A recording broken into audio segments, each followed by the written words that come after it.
नमस्कार, आप देख रहे हैं टेक्सटाइल टाइम्स। मैं हूं आपके साथ डूंगर सिंह सोडा लेकर हाजिर हूं हमारी खास पेशकश संघर्ष से शिखर। संघर्ष से शिखर में आज हमारे खास मेहमान हैं विशाल जी बूदिया, जो कि पिछले कई सालों से कपड़ा कारोबार से जुड़े हैं। हम इनसे जानेंगे इनके कपड़ा कारोबार के बारे में और आज के इस युग के बारे में। पहले तो आपका बहुत बहुत स्वागत हमारे खास कार्यक्रम संघर्ष से शिखर। Thank you. जी विशाल जी, क्या कहोगे, आपका ये 27 साल का जो सफर है टेक्सटाइल का, वो पहले कैसा है जी? मैंने 12वीं कक्षा के बाद व्यापार साथ साथ ज्वाइन कर लिया था। कॉलेज भी जाता था, व्यापार में आता था। और मेरे पिताजी ने डाइंग हाउस बनाया था और वो डाइंग हाउस में मैंने बैठना शुरू किया, काम शुरू किया। फिर धीरे धीरे सफ़र चलता रहा। बीच में काफ़ी उतार चढ़ाव भी आए व्यापार में, क्योंकि व्यापार में लंबे समय में वक्त बदलता रहता है। 2002 में हमने दूसरा प्रोसेस हाउस खरीदा, जो मेरा मेजर इन्वॉल्वमेंट था उसमें। इसके बीच में हमने निटिंग के बिजनेस और ये सब शुरू किए। जब हम लोग व्यापार में मैंने ज्वाइन किया था तब साड़ीज़ का व्यापार था। फिर धीरे धीरे हमने शिफ्ट करके निटेड फैब्रिक्स, और उसमें हमने सूरत में वी वर द फर्स्ट जिन्होंने निटेड फैब्रिक्स चालू किया। एंड सूरत को लगभग मैं कह सकता हूँ कि ज़्यादातर इंट्रोड्यूस निटेड फैब्रिक से हमारा ग्रुप ने कराया। उसके बाद हमने और अलग अलग बिजनेस किए, टेक्सटाइल रिलेटेड ही। निटेड जैसे निटिंग करना शुरू किया, टेक्सटाइलिंग करना शुरू किया। उसके बाद हमने देखा कि अब आने वाले समय में, जैसे जो पहले हम लोग एक स्ट्रेटर पे मान लीजिए अगर 40,000 मीटर कपड़ा निकलते थे, आज वही मशीन को एडवांस करते करते उसमें एनर्जी का मिनिमम यूज करके, एनर्जी सेविंग करके, प्रदूषण घटाते हुए, प्रदूषण नियंत्रण पे भी हमारी इंडस्ट्रीज ने बहुत ध्यान दिया, मिलजुल के हमारे एसोसिएशन ने ध्यान दिया। आज आप मानेंगे तो उस समय के मुकाबले आज 1/4 एनर्जी पे 1/4 पानी पे हम लोग काम करते हैं। और इसी तरह से हम लोग मार्केट में टिक पाए, या पूरा सूरत शहर भी कहा जाए तो आज इस प्रोडक्शन की एफिशिएंसी इंप्रूवमेंट पे ही टिका हुआ है। और तो अगर ये 27 साल का सफर देखा जाए तो टेक्नोलॉजी पूरी रिवाइज हो चुकी है। हम कोई मशीन पहले ये सोचते थे कि इसलिए लगाएं कि वो लंबी चले, आज ये सोचते हैं कि मशीन भले ही कम लंबी चले बट उसकी एफिशिएंसी इतनी अच्छी हो कि वो जल्दी से जल्दी हमारा पेबैक दे देवे। तो विशाल जी, 27 साल में, जैसे आपने बोला 12वीं क्लास से मैंने अपना व्यापार पापा का साथ में चालू कर दिया देखना, तो उस समय का उस टाइम का जो वक्त था वो और आज के वक्त में क्या क्या पापा जी से आपने व्यापार के बारे में सीखा जी? देखिए, पापा से जो सबसे पहले जो क्योंकि पहला यदि टेक्सटाइल गुरु होता है तो अपने फादर होते हैं, यदि अपना व्यापार पूछते नहीं, यदि बिजनेस संभालते हैं तो आपने अपने एक पापा से और अपने टेक्सटाइल गुरु से क्या सीखा? सबसे पहली चीज़ तो यही सीखी कि ईमानदारी से काम करते रहो। गलत करोगे तो मार्केट से बाहर चले जाओगे। और यही सबसे बड़ी चीज़ है कि आज टिके रहे, बढ़ते रहे, उतार चढ़ाव के उसमें भी, दौरान में भी। पापा ने धंधे के बेसिक नियम सिखा दिए थे। और फिर टेक्नोलॉजी जैसे जैसे रिवाइज होती गई तो और नए गुरु लाइफ में जुड़ते गए। पापा के अलावा और गुरु आते गए। और आज की जो हमारे भी बाद वाली जनरेशन बिजनेस में आ चुकी है ऑलरेडी, उनको हम देखें तो वो लोग सब ऑटोमेशन की बात कर रहे हैं। हमने भी उनको देख देख के या उनके साथ चल चल के ऑटोमेशन लाए। आजकल सब कुछ इंटरनेट पे लोग करने की कोशिश कर रहे हैं और हो रहा है अच्छा काम। जैसे एक चीज़ विशाल जी की कोरोना के अंदर एक चीज़ देखा गया था कि सारी मीटिंगें ऑनलाइन हो रही थी। जूम मीटिंग के दौरान सारा व्यापार जो है सारा डिजिटलाइज हो रहा है। तो आपने अपने व्यापार को और अपने कार्य को कितना डिजिटलाइज किया? काफ़ी हद तक।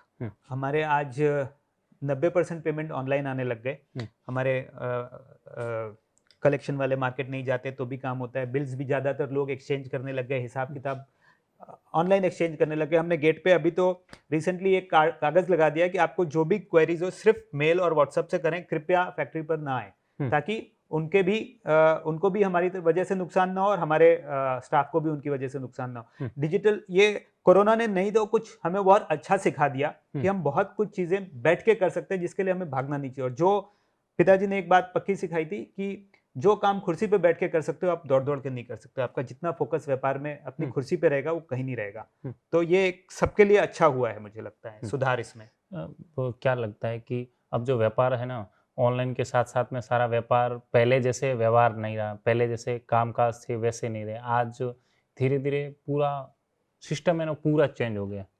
क्योंकि पहले जैसे पहले सारा काम जो है ना उधार पे चलता था, आज भी उधार पे चलता है, लेकिन पहले जैसा नहीं। तो उसके लिए आप लोगों ने कितने अच्छे के लिए हुआ। देखिए, जब आप ज़्यादा उधार छोड़ते हैं तो पैसा डूबता भी ज़्यादा है। आज क्योंकि उधार कम छोड़ते हैं, जीएसटी आने के बाद सब कुछ इतना सिस्टमेटिक हो गया कि एक एक रुपए का हिसाब किताब मिलता है। तो मैं तो कहूँगा अच्छे के लिए हुआ। अ, साथ साथ में विशाल जी एक चीज़ पूछना चाहूँगा, क्योंकि अब सरकार है ना टेक्निकल टेक्सटाइल पे ज़्यादा जोर दे रही है, नई नई टेक्निकल चीज़ें मार्केट में आ रही है। तो आपने अपनी मिल में और अपने व्यापार में जैसे कितना कुछ टेक्निकल का। मैंने आपको जैसा बताया कि हमने आज से 20 साल पहले ही हम्म, साड़ी में से शिफ्ट होके निटेड फैब्रिक्स पे आ गए। हम्म, ये फैब्रिक्स ऑलरेडी जूते के अंदर, बैग के अंदर, टी-शर्ट्स में, हम्म, स्पोर्ट्स वेयर में हम्म, काफ़ी हद तक टेक्निकल है हम्म, और रादर रोड बनाने के अंदर भी जाते हैं ये हम्म, कपड़े। और सरकार एकदम सही दिशा पे लोगों को ले जाना चाह रही है हम्म, कि जितना ज़्यादा टेक्निकल में जाएँगे, हम्म, उतने ज़्यादा सूरत में प्रोडक्ट्स बढ़ेंगे क्योंकि हम्म, जैसे-जैसे साड़ी कम होती जाएगी, हम्म। वैसे-वैसे सूरत को और कपड़ों की ज़रूरत है। सरकार भी इसको प्रोत्साहन दे रही है, तो सरकार क्या करना चाहिए? इंसेंटिव्स दे रही है, हम्म, ट्रेनिंग दे रही है, हम्म, हर तरह से सरकार का सपोर्ट है इसमें। हम्म। अब एक चीज़ विशाल जी, कि आपका जो स्टीम हाउस है, एशिया का मैं समझता हूँ पहला ऐसा प्रोजेक्ट है। इसका मन में कैसे ख्याल आया कि मैं स्टीम हाउस चालू करूँ? सर हम लोग कोरिया ट्रैवल कर रहे थे हुँ, कुछ कपड़ा रिलेटेड मशीनरी लेने के लिए ही। हुँ, तो वहाँ पे हमने इस तरह के प्रोजेक्ट्स देखे और वहाँ की कंपनी से हमने डिस्कशन करके हुँ, फिर ये प्रोजेक्ट सूरत में इम्प्लीमेंट करने की कोशिश करी हुँ, कि हमारे कपड़ा उद्योग को भी ये आराम मिले। हुँ, हमारे यहाँ के उद्योगपतियों को ये बात इनिशियली नहीं समझ में आई, तो हुँ, 4-5 साल हमने उस पे और रिसर्च करके फिर हमने ये प्रोजेक्ट चालू किया। हुँ, तो इंडिया में हम लोग पहले हैं हुँ, जिन्होंने प्रोजेक्ट चालू किया। हुँ, आज भी हार्डली कोई है जो कुछ ऐसा कुछ कर रहा है। हुँ, रादर अ, और काफ़ी अच्छा सपोर्ट मिला है इंडस्ट्री की तरफ से, गवर्नमेंट की तरफ से। हुँ, इससे प्रदूषण काफ़ी घटता है, हुँ, 70-80% प्रदूषण घटता है हुँ, और इंडस्ट्री को कम्फर्ट मिलता है। हुँ। तो ये एक अच्छी डेवलपमेंट मानेंगे हम। इससे विशाल जी, बहुत से लोगों को तो ये नहीं मालूम कि स्टीम का जैसे ये काम क्या होता है। तो आप उसके लिए क्या कहेंगे? क्या इसमें होता है और इसका उपयोग कैसे होता है? सर स्टीम आज की तारीख में कोई भी आप अगर प्रोसेस कर रहे हैं हुँ, जिसमें गर्मी की ज़रूरत है, तो हुँ, उसमें स्टीम का महत्वांश यूज़ किया जाता है। हुँ। चाहे वो टेक्सटाइल हो, केमिकल बनाने में हो, दवाइयाँ बनाने में हो। तो उनको अपने-अपने छोटे बॉयलर यूज़ करने पड़ते हैं। उसकी जगह हम बड़े बॉयलर लगा के उनको पाइपलाइन से स्टीम दे देते हैं। तो आज हुँ, 100 लोगों को 100 बॉयलर लगाने पड़े, उसकी जगह हम एक बड़ा बॉयलर लगा के लोगों को स्टीम दे रहे हैं। हुँ। तो इससे कोयला भी काफ़ी कंज़म्पशन घटता है और प्रदूषण घटता है। विशाल जी, कितने प्लांट है अभी आपके इसमें? अभी हमारे 4 प्लांट ऑपरेशनल हैं। हुँ, सचिन, वापी, अंकलेश्वर और सचिन में 2 हैं रहते हुँ। और विशाल जी, इसमें सरकार आपको कितनी कुछ मदद, कितना इसको सरकार, क्योंकि। सरकार मॉरली सपोर्ट कर रही है इसमें हमें और परमिशन वगैरह में मदद करती है। बट हुँ, वही है, अदरवाइज़ गवर्नमेंट की एक पॉलिसी है हुँ, सब्सिडी की, जो हम लोग अवेल नहीं करते। हुँ।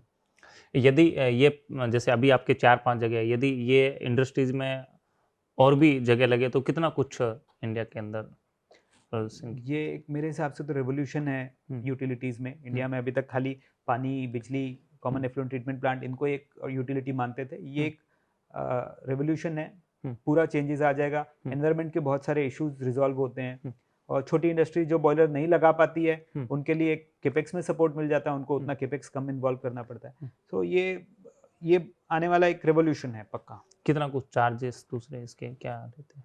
किस प्रकार? अलग-अलग है, स्टीम की हमारी 2-3 क्वालिटीज़ हैं, उनके ऊपर चार्जेस हैं। हुँ, बट ओवरऑल इंडस्ट्री जब हमसे खरीदती है, हुँ, तो उनकी खुद की कॉस्ट से कम कॉस्ट आती है इसकी। हुँ, और उसके अलावा जो उनकी जगह बचती है, उनका हुँ, प्रोडक्शन बढ़ता है, उसका बेनिफिट अलग।